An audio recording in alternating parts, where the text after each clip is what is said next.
Hi friends, welcome to Aadhar's kitchen. ಬನ್ನಿ friends, ಇವತ್ತಿನ ವಿಡಿಯೋದಲ್ಲಿ ಒಂದು ಸೂಪರ್ ಆಗಿರೋ ರಸಮ್ನ ಮಾಡ್ತಾ ಇದ್ದೀನಿ.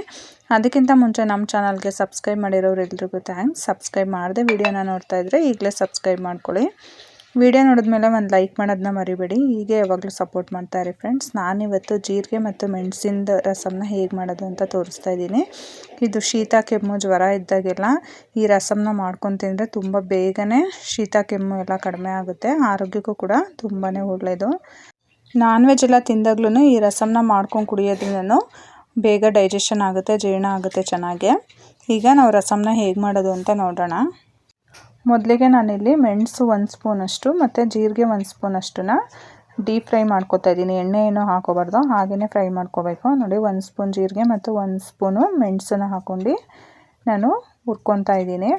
ನಾನಿಲ್ಲಿ ಒಂದಿಬ್ಬರಿಗೆ ಆಗೋವಷ್ಟು ರಸಮ್ನ ಮಾಡ್ತಾಯಿದ್ದೀನಿ. ನೀವು ಎಷ್ಟು ಜನಕ್ಕೆ ಮಾಡ್ತೀರಾ ಅಷ್ಟು ಜೀರಿಗೆ ಮೆಣಸನ್ನ ಸ್ವಲ್ಪ ಜಾಸ್ತಿ ಸೇರಿಸ್ಕೊಳ್ಳಿ. ಖಾರಕ್ಕೆ ಎಷ್ಟು ಬೇಕೋ ಅಷ್ಟು ನೋಡಿ.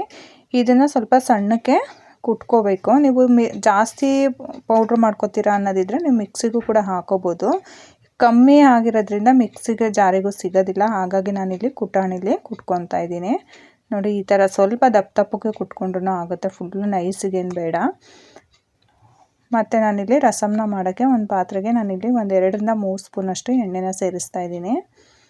ಎಣ್ಣೆ ಸ್ವಲ್ಪ ಚೆನ್ನಾಗಿ ಬಿಸಿ ಆಗಬೇಕು.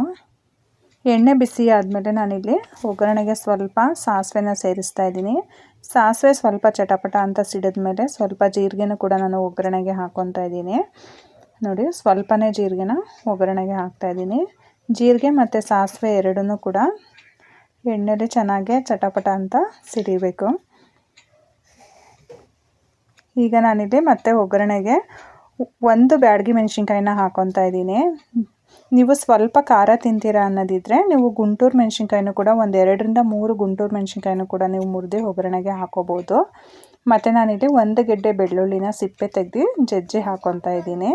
ಮತ್ತು ಕರಿಬೇವಿನ ಸೊಪ್ಪನ್ನು ಕೂಡ ನಾನು ಒಗ್ಗರಣೆಗೆ ಹಾಕ್ಕೊತಾ ಇದ್ದೀನಿ. ಇದನ್ನೆಲ್ಲ ಚೆನ್ನಾಗಿ ನಾವು ಎಣ್ಣೆಯಲ್ಲಿ ಫ್ರೈ ಮಾಡ್ಕೋಬೇಕು.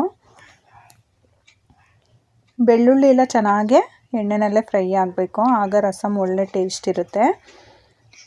ನಾನು ಆಗಲೇ ಹೇಳ್ದಂಗೆ ನಿಮಗೆ ಖಾರಕ್ಕೆ ಬೇಕಂದರೆ ನೀವು ಗುಂಟೂರು ಮೆಣಸಿನ್ಕಾಯಿನೂ ಕೂಡ ಒಗ್ಗರಣೆಗೆ ಮುರಿದ್ಬಿಟ್ಟು ಹಾಕೋಬೇಕು. ನಾನು ನನ್ನ ಮಗಳು ಖಾರ ತಿನ್ನಲ್ಲ ಅನ್ನೋದಕ್ಕೋಸ್ಕರ ನಾನು ಸ್ವಲ್ಪ ಸ್ಪೈಸಿ ಕಮ್ಮಿ ಮಾಡ್ತಾಯಿದ್ದೀನಿ.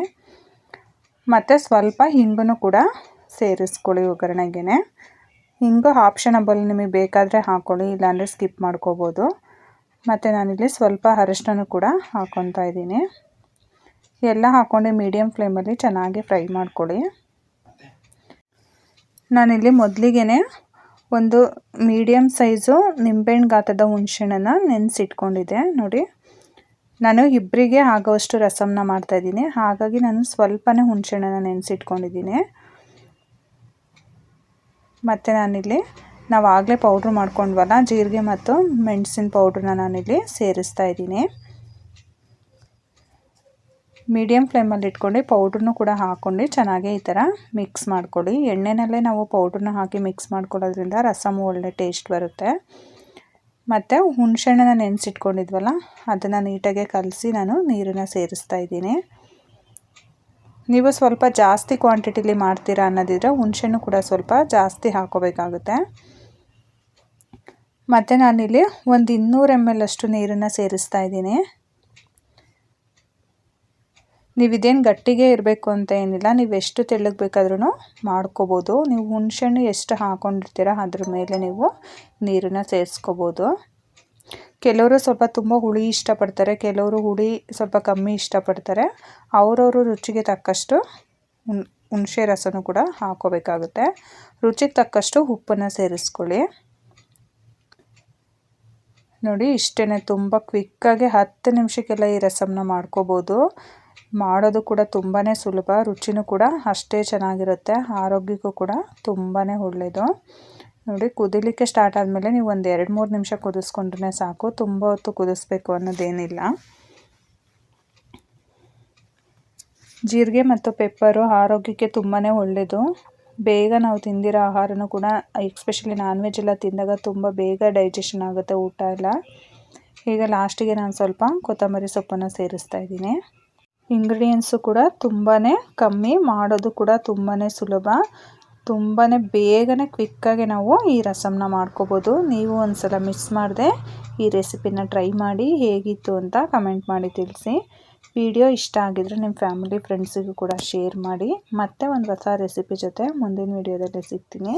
Thank you for watching.